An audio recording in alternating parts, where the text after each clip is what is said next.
कभी रात को आसमान में तारे देखे और कुछ अजीब सा लगा। तारे हमेशा से हमें फैसिनेट करते हैं। वो अननोन है, मिस्टीरियस है। आजकल की दुनिया में जहां सब कैओटिक और अनसर्टन लगता है, लोग आंसर्स, गाइडेंस और होप ढूंढते हैं। और ये सब कहां मिलेगा? तारों में। एस्ट्रोलॉजी यानी सेलेस्टियल बॉडीज की स्टडी और ह्यूमंस पे उनका इफेक्ट आजकल फिर से पॉपुलर हो रहा है। लेकिन ये आपकी दादी नानी वाली एस्ट्रोलॉजी नहीं है, कॉम्प्लेक्स चार्ट्स और क्रिप्टिक इंटरप्रिटेशंस वाली। ये डिजिटल एज की एस्ट्रोलॉजी है, स्लीक एप्स में पैक्ड, आपके फिंगर टिप्स पे अवेलेबल। ये ऐसे एक स्टार्टअप की कहानी है जिसने एस्ट्रोलॉजी के इस वेव को राइड किया और कमाल की सक्सेस पाई। सिर्फ 3 साल में उनकी रेवेन्यू 59 टाइम्स मल्टीप्लाई हो गई। कैसे किया उन्होंने ये? क्या था उनका सीक्रेट? चलो पता करते हैं। 3 साल पहले ये स्टार्टअप टेक कंपनीज के यूनिवर्स में बस एक छोटा सा स्पेक था। एस्ट्रोलॉजी और टेक्नोलॉजी के दीवाने कुछ दोस्तों ने मिलकर एक सिंपल आइडिया सोचा। वो एस्ट्रोलॉजी को एक्सेसिबल और रेलेवेंट बनाना चाहते थे, खासकर यंग लोगों के लिए। उनका मानना था कि एस्ट्रोलॉजी में गाइडेंस, सेल्फ अवेयरनेस और पर्पस देने की पावर है। लेकिन वो ये भी जानते थे कि ट्रेडिशनल एस्ट्रोलॉजी कॉम्प्लिकेटेड और इंटिमिडेटिंग लग सकती है। वो इसे बदलना चाहते थे। उनका मिशन था एस्ट्रोलॉजी को डिमिस्टिफाई करना और इसे फन, एंगेजिंग और यूजर फ्रेंडली तरीके से प्रेजेंट करना। उनका इनिशियल प्रोडक्ट एक बेसिक एस्ट्रोलॉजी ऐप था जो डेली हॉरोस्कोप्स, कंपैटिबिलिटी रिपोर्ट्स और पर्सनलाइज्ड इनसाइट्स ऑफर करता था। उन्होंने अपना दिल और जान लगा दी एक ऐसा प्रोडक्ट बनाने में जिसमें उन्हें यकीन था। उन्हें क्या पता था कि ये एक एक्स्ट्रॉर्डिनरी जर्नी की बस शुरुआत है। स्टार्टअप्स की दुनिया एक कॉम्पिटिटिव जंगल है। हर साल हजारों नई कंपनीज आती हैं, सब अटेंशन, फंडिंग और सक्सेस के लिए compete करती हैं।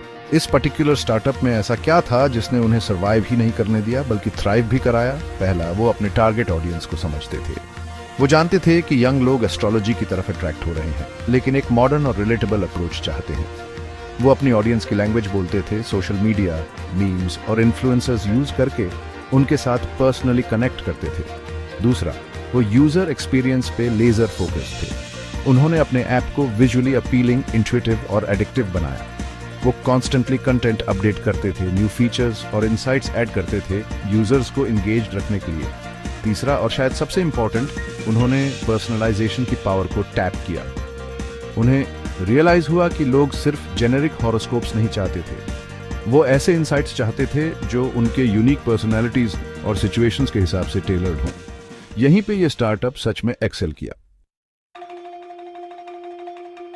सेक्शन 4, मार्केटिंग मैजिक, युवाओं के लिए सपने बुनना। स्टार्टअप को पता था कि अपने टारगेट ऑडियंस युवाओं तक पहुंचने के लिए एक अलग अप्रोच चाहिए। भूल जाओ ट्रेडिशनल एडवर्टाइजिंग, उन्हें कुछ और सबटल और रिलेटेबल चाहिए था, कुछ ऐसा जो यंग जनरेशन के एस्पिरेशंस, एंजाइटीज और सेल्फ डिस्कवरी की डिजायर के साथ रेजोनेट करे। उन्होंने सोशल मीडिया का रुख किया, एंगेजिंग कंटेंट क्रिएट किया जो सिंपल हॉरोस्कोप्स से बियॉन्ड जाता था। उन्होंने ह्यूमर, पॉप कल्चर रेफरेंसेस और रिलेटेबल सिनेरियोस यूज किए अपनी ऑडियंस से कनेक्ट करने के लिए। उन्होंने सोशल मीडिया इन्फ्लुएंसर्स, ऐसे यंग पीपल जो एस्ट्रोलॉजी के पैशनेट थे और जिनकी लॉयल फॉलोइंग थी, उनके साथ कोलैबोरेट किया। स्टार्टअप को समझ में आ गया था कि यंग लोग आंसर्स ढूंढ रहे हैं, लव, करियर और रिलेशनशिप्स की कॉम्प्लेक्सिटीज में नेविगेट करने के लिए गाइडेंस ढूंढ रहे हैं। उनकी मार्केटिंग स्ट्रैटेजी सिर्फ एक ऐप बेचने के बारे में नहीं थी। ये एक फीलिंग, एक सेंस ऑफ बिलोंगिंग, खुद को बेहतर समझने का प्रॉमिस बेचने के बारे में थी। सेक्शन 5, इमोशंस को टैप करना, एस्ट्रोलॉजी ऐप का क्रेज। स्टार्टअप की सक्सेस सिर्फ स्लीक टेक्नोलॉजी या क्लेवर मार्केटिंग के बारे में नहीं थी, ये ह्यूमन इमोशंस को समझने के बारे में थी। ऐसी दुनिया में जो ओवरवेलमिंग और अनप्रेडिक्टेबल लगती है, लोग कंट्रोल का फीलिंग, फ्यूचर जानने का फीलिंग चाहते हैं। एस्ट्रोलॉजी पर्सनालिटी, रिलेशनशिप्स और लाइफ इवेंट्स में इंसाइट्स देने के प्रॉमिस के साथ सर्टेनिटी का एक कंफर्टिंग इल्यूजन ऑफर करता है। ऐप ने होप का एक सेंस, एक फीलिंग दिया कि कोई कहीं ना कहीं उनके स्ट्रगल्स को समझता है और गाइडेंस ऑफर कर सकता है। ऐप की पॉपुलैरिटी जंगल में आग की तरह फैल गई। वर्ड ऑफ माउथ और सोशल मीडिया बज़ से लोग सिर्फ ऐप यूज नहीं कर रहे थे, वो इसके बारे में बात कर रहे थे, अपने हॉरोस्कोप शेयर कर रहे थे और अपने कंपैटिबिलिटी रिपोर्ट्स कंपेयर कर रहे थे। ये एक कल्चरल फेनोमेनन बन गया, मीनिंग और कनेक्शन के लिए तरस रही एक जनरेशन के लिए एक शेयर्ड लैंग्वेज। सेक्शन 6, पर्सनलाइजेशन की पावर, तारों को टेलर करना। इस एस्ट्रोलॉजी ऐप को ट्रूली अलग बनाने वाली चीज थी इसका फोकस ऑन पर्सनलाइजेशन। जहां अदर ऐप्स सन साइंस के बेस्ड जेनेरिक हॉरोस्कोप्स ऑफर करते थे, ये ऐप और डीपर गया। उन्होंने बर्थ टाइम, लोकेशन और मून साइंस जैसे डिटेल्स इनकॉर्पोरेट किए highly personalised astrological profiles create करने के लिए। यूजर्स को पर्सनालिटी, एस्पिरेशंस और फियर्स के बारे में डिटेल्ड क्वेश्चनर्स फिल करने के लिए कहा गया। इस डेटा का यूज फिर कस्टमाइज्ड इंसाइट्स और प्रेडिक्शंस जनरेट करने के लिए किया गया।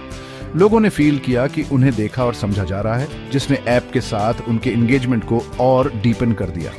ये पर्सनलाइज्ड अप्रोच जीनियस का काम था।